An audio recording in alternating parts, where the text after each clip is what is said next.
दोस्तों, ये जितने भी प्रश्न देख पा रहे हैं, ये सभी प्रश्न आपके रेलवे एनटीपीसी 8 अगस्त के फर्स्ट शिफ्ट ने पूछे हुए प्रश्न हैं। जितने प्रश्न मेरे को मिल पाए हैं, मैं उन सभी प्रश्नों को आपके साथ शेयर करता हूँ। 100% रियल और जेन्युइन प्रश्न हैं। तो चलिए देखते हैं। पहला पूछा गया था, पहली जैन सभा कहाँ हुई थी, ये पूछा गया था। पहली जैन सभा की बात करेंगे तो पाटलिपुत्र में हुई थी, ये आपको पता होना चाहिए। व्याख्या देख सकते हैं कि जैन धर्म की पहली सभा जो कि काउंसिल जो की है महावीर स्वामी की मृत्यु के बाद लगभग 300 ईसा पूर्व में पाटलिपुत्र में आयोजित की थी। ठीक है, ये पूछा गया आपके एग्जाम में। इसका उद्देश्य जैन धर्म के सिद्धांतों को संकलित करना और दो परंपराओं श्वेतांबर और दिगंबर के बीच मतभेद को समझना था। ठीक है, इस सभा की अध्यक्षता स्थूलभद्र ने की, याद रखेंगे। इस सभा की अध्यक्षता स्थूलभद्र ने की और यह चंद्रगुप्त मौर्य के शासनकाल में हुई थी। ठीक है, चलो सेकंड प्रश्न पूछा गया था, संविधान का अनुच्छेद 43A किससे संबंधित है करके। तो क्या बोलोगे आप? औद्योगिक उपक्रमों में श्रमिकों की भागीदारी से संबंधित है आपका 43A जो कि है। अनुच्छेद 43A भारतीय संविधान में 42वें संशोधन 1976 के तहत जोड़ा गया था।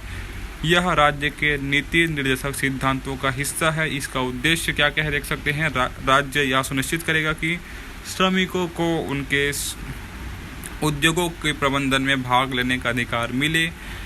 इससे भारत में श्रमिकों की औद्योगिक लोकतंत्र में भागीदारी को बढ़ावा मिलेगा।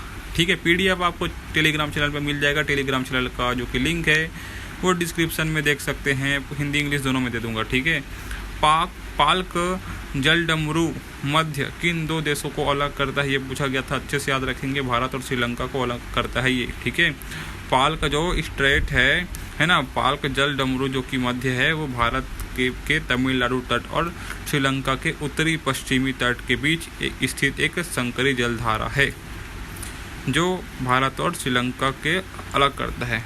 यह बंगाल की खाड़ी और मन्नार की खाड़ी को भी जोड़ता है, याद में रखेंगे। यह सामरिक दृष्टि में से महत्वपूर्ण है क्योंकि भारत और श्रीलंका के बीच व्यापार और नैसर्गिक गतिविधियों के लिए एक महत्वपूर्ण मार्ग है। ठीक है, यह पूछा गया था 8 डिग्री चैनल किन द्वीपों के बीच स्थित है करके। ऐसे पूछा गया आपके संधि से संबंधित प्रश्न। लक्षद्वीप और मालदीव से संबंधित है आपका 8 डिग्री चैनल जो कि है। व्याख्या देख सकते हैं, 8 डिग्री चैनल जो कि एक समुद्री जलमार्ग है जो लक्षद्वीप समूह भारत और मालदीव के बीच स्थित है। ठीक है, यह समुद्री व्यापार और नौवहन की दृष्टि से बहुत महत्वपूर्ण है। इसका नाम 8 डिग्री उत्तरी अक्षांश के कारण पड़ा है। यह एक चैनल स्थित है। यह राजनीतिक दृष्टिकोण से भी अहम है क्योंकि भारत की समुद्री सुरक्षा नीति में यह एक अहम हिस्सा स्थान रखता है। दोस्तों, चैनल को सब्सक्राइब कर लेना। इस चैनल पे मैं आपको 100% रियल ऑथेंटिक जो भी क्वेश्चन मिलेंगे मैं सभी को कराऊंगा एनालिसिस। ठीक है, इंदिरा सैन्य अभ्यास किन दो देशों के बीच हुआ था, पूछा गया था। भारत और रूस के बीच हुआ था इंदिरा सैन्य अभ्यास। एक्सरसाइज इंदिरा जो कि एक द्विपक्षीय सैनिक अभ्यास था जो भारत और रूस के बीच हुआ था।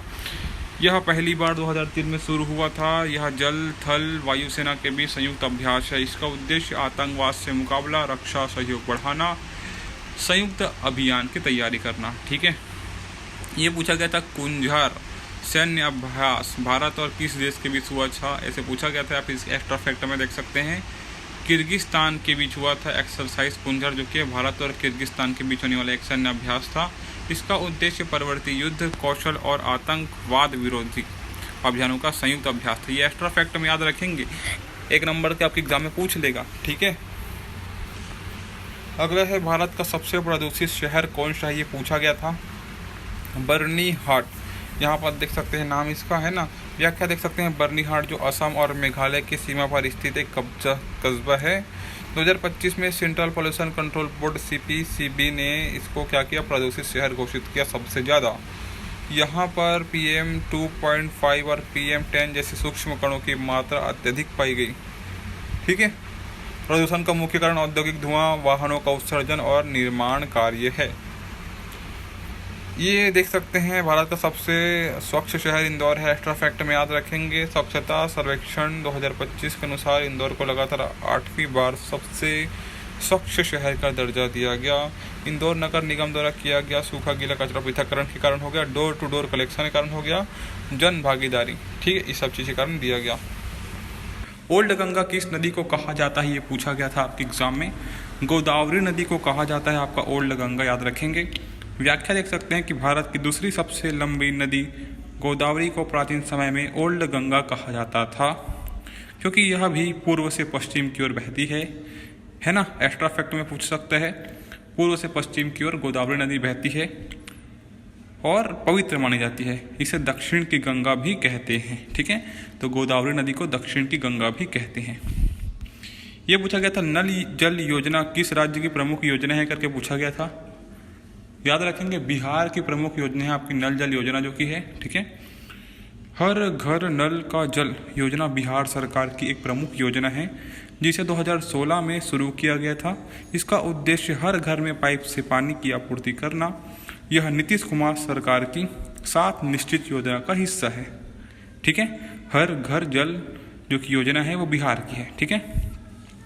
कब शुरू किया गया था? 2016 में शुरू किया गया था, ठीक है। चलो, ये पूछा गया था भारत में जनगणना कितने वर्षों में होती है करके। तो 10 वर्षों में होती है ना। प्रत्येक 10 वर्षों में भारत में जनगणना होती है। भारत में जनगणना हर 10 वर्षों में होती है। पहली जनगणना 1872 में हुई थी और जो पूर्ण जनगणना थी 1881 में हुई थी। ये पॉइंट याद रखेंगे।